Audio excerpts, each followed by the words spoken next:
महाराज संपूर्ण ब्रह्मांड की रचना करने वाले, जिनको भगवान शिव ने स्वयं ब्रह्मदेव से कहा है कि ब्रह्मा जी तुम सृष्टि खंड को आगे बढ़ाइए, सृष्टि की रचना करिए, और आज ही के दिन, यही चैत्रीय प्रतिपदा के दिन, यही इसको कहते हैं नया संवत्सर, नया वर्ष। हिंदू धर्म में क्यों कहा जाता है? आज ही के दिन ब्रह्मा जी ने महाराज सृष्टि की रचना करना प्रारंभ करा था। आज ही के दिन भगवान शिव और ब्रह्मा का संवाद हुआ था। सीधे भगवान शंकर ब्रह्मदेव के पास जाकर बोले थे, हे ब्रह्मदेव आप सृष्टि की रचना करिए। तो ब्रह्मा जी ने पूछा था, सारे नक्षत्र आपने बनाए, सारे दिन आपने बनाए, सारी घड़ियां आपने बनाई, सारा पल आपने बनाया, मनुष्य की श्वास गिनती, काउंटिंग, अर्थात मनुष्य के शरीर की रोमावली, ये सब आपने निश्चित करी है।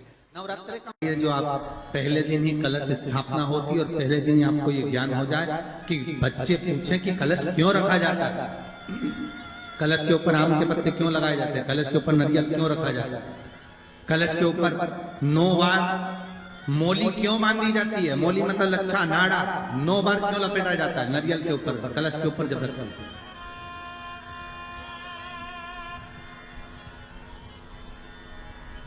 कलश के ऊपर जब जब श्रीफल रखाता है, नारियल रखाता है, तो उस पर 5 बार 7 बार मोली नहीं लपेटी जाएगी, तो 9 ही बार लपेटी जाएगी। 5 या 7 बार लपेटते हैं तो कहते हैं कि लक्ष्मी की छिन्नता होती है, और वो 9 बार लपेटी जाती है तो भरपूर लक्ष्मी का भंडार भरती है।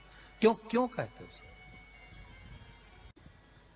भगवान कुंभ का निर्माण कर रहे हैं, भगवान कलश का निर्माण कर रहे हैं, और भगवान स्वयं ब्रह्मदेव कर रहे हैं कि आप ऐसा निर्माण कर दो जिसमें 33 कोटि देवता स्वतः विराजमान हो जाए। तो भगवान ने उस कलश का निर्माण कर दिया। अब कलश का निर्माण करा तो स्वयं भगवान ब्रह्मदेव बोले, प्रभु इस कलश के अंदर मेरा स्थान कहां है,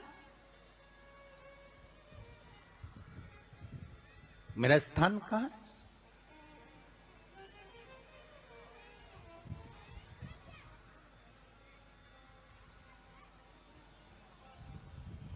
बहुत ध्यान देना महाराज, कलश का जो मुख होता है उस मुख पर भगवान विष्णु का स्थान होता है। किसका स्थान है? भगवान विष्णु का। थोड़ा सा नीचे आओगे, जहां से कलश का मुख दबा हुआ होता है, वह जगह भगवान स्वयं शिव की होती है। किसकी जगह है? भगवान शंकर की। कलश का अग्रभाग, नीचे का भाग जहां से फैला हुआ होता है, वहां ब्रह्मा का आधिपत्य स्थापित होता है। फिर कलश का जो नीचे का भाग होता है वो भगवान शिव और शक्ति का स्थान होता है। कलश के बाहरी भाग में, जहां पर बाहर का हिस्सा होता है, उस कलश के बाहरी भाग में 33 कोटि देवताओं को भगवान शंकर ने लाकर विराजमान किया होता है। महाराज भगवान शंकर 33 कोटि देवताओं को निमंत्रण देकर उस कलश में विराजमान कर दिया। कितना सुंदर लिखा है देवी भागवत के अंदर कि जहां कलश की स्थापना होती है उस जगह पर किसी देवताओं को बुलाने की जरूरत नहीं होती। 33 कोटि देवता उस जगह पर स्वतः विराजमान हो जाते हैं। स्वयं 33 कोटि देवता स्वयं वहां विराजमान। नवरात्रे एकम से प्रारंभ नहीं होते, अमावस्या की रात्रि से प्रारंभ हो जाते, इसलिए उसको कहते हैं नवरात्रे। क्योंकि नवमी के दिन माता जी का विसर्जन हो जाता है, जवारों का विसर्जन हो जाता है, व्रत करने वाले कन्या पूजन भोजन भंडारा कराकर विराम दे देते। तो नवमी की रात्रि उसमें नहीं जुड़ा पाती, उसमें रात्रि अगर जुड़ती है तो ये अमावस्या की रात्रि से जुड़ना प्रारंभ होता है, तब जाकर वो नवरात्रि पूर्ण हो पाती है। पितृलोक में पितृ जैसे निवास होकर भी इंतजार करते हैं। 4 नवरात्रे हैं तो 4 ही श्राद्ध हैं। आज मौनी अमावस्या है, श्राद्ध का विराम हो जाता है और कथा अर्थात नवरात्रे प्रारंभ हो जाते हैं दूसरे दिन। तो यहाँ शास्त्र कह रहा है जैसे हमें प्रतीक्षा रहती है कोई अच्छे कार्य की, कि घर में कोई शुभ कार्य हो, घर में कोई अच्छा आयोजन हो तो अपने को आनंद होगा, प्रसन्नता होगी। उसी तरह हमारे जो पूर्वज चले गए, जो पूर्वज चाहे वो अधोगति में गए हों चाहे वो देवगति में गए हों, चाहे वो पितृलोक में निवास कर रहे हों, तो जितने भी पितृलोक में निवास करने वाले पूर्वज होते हैं वो भी ये विचार करते हैं कि हमारे घर के वंश द्वारा, हमारे वंशजों द्वारा कोई ऐसा सत्कर्म हो जिससे हमारे जीवन की वितृप्ति हो और हमें आनंद की अनुभूति हो। और ध्यान दीजिएगा महाराज, आपको चैत्री नवरात्र का स्मरण होगा, आपको शरदी नवरात्र का स्मरण होगा, पर जो आषाढ़ में और माघ में जो नवरात्रे पढ़ते हैं इसका एक आनंद ही दूसरा रहता है।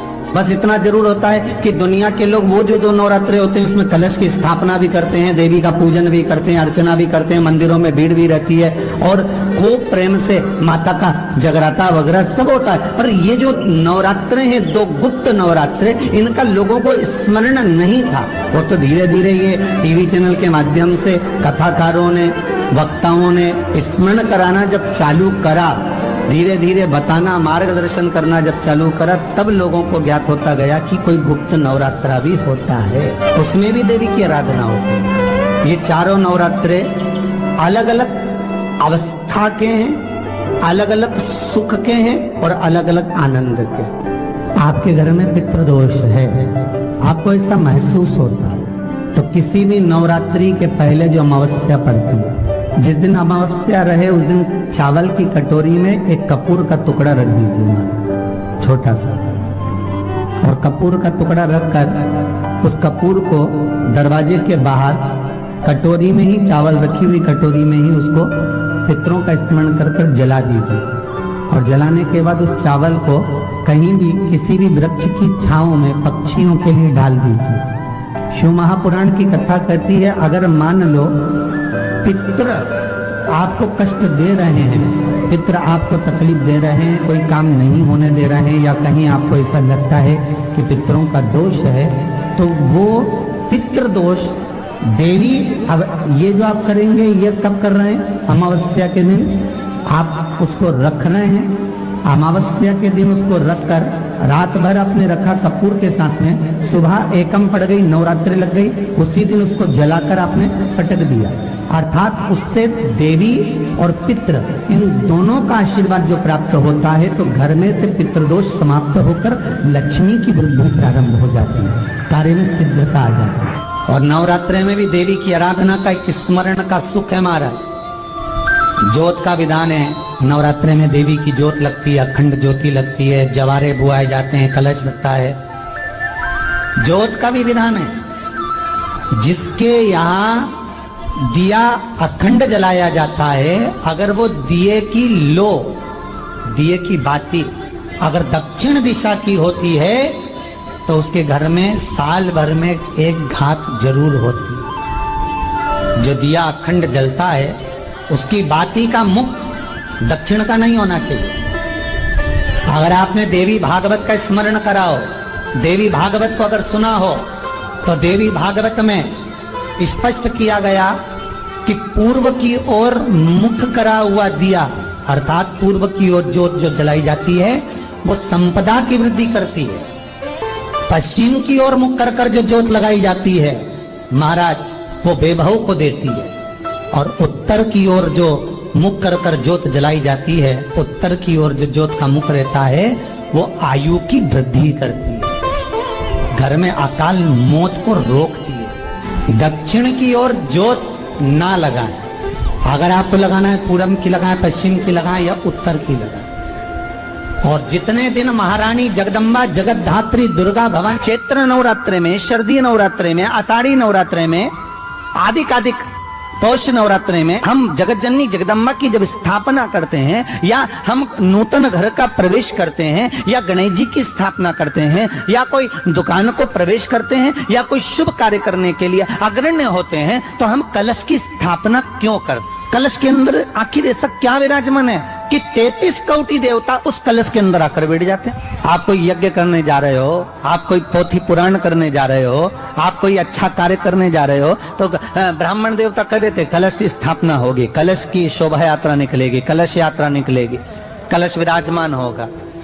उस कुंभ की, उस घड़े की महत्वता कहां से प्रकट हो गई? शिव महापुराण की कथा कहती है महाराज, भगवान ओघड़दानी शंकर स्वयं आद्य शक्ति जगदम्बा से कहते हैं कि जगदम्बा तू क्या चाहती है बोल। तो जगत जननी जगदम्बा कहती है कि जहां मैं हूं वहां शंकर है, ये आपने कह दिया, पर जहां शंकर है वहां पार्वती का होना जरूरी है। उसके लिए सिद्ध करने के लिए एक स्थान ऐसा बनाया जाए जहां पर शंकर विराजमान है और शंकर के साथ पार्वती विराजमान है। तो शिव जी ने कहा पार्वती उसके लिए मैं तुझे एक सुंदर कलश का निर्माण कर देता।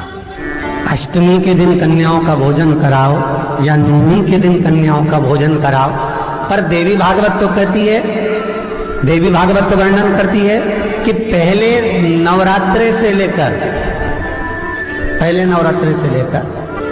नौमी तिथि तक जितने दिन देवी के होते हैं, प्रत्येक दिन में आप किसी भी दिन कन्याओं का भोजन करा सकते हो, पहली रात्रि से लेकर, पहला दिन से लेकर।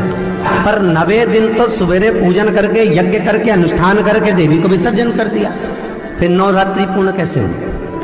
नवरात्रि की पूर्णता होती है अमावस्या की रात से गिनी जाती है। कौन से दिन से गिनते हैं? अमावस्या की रात्रि, फिर एकम की रात्रि, फिर दूज की रात्रि, ऐसे गिनते गिनते अष्टमी की रात्रि तक और नौमी के दिन सुबह तक या दोपहर तक या शाम तक, जब तक आप यज्ञ ना करें तब तक ये 9 रात्रियां पूर्ण गिनी जाती है महाराज देवी भागवत के हिसाब से पूर्णता। अब हमने कन्या भोजन का जो क्रम बनाया, अष्टमी के दिन करा देंगे, नौमी के दिन करा देंगे, इस तिथि को करा देंगे, पर भाव देखिए, शास्त्र कहता है भूखे को भोजन जब कराइए जब उसको भूख लगी हो, और ऐसों को कराइए जिसको जरूरत पड़ रही है।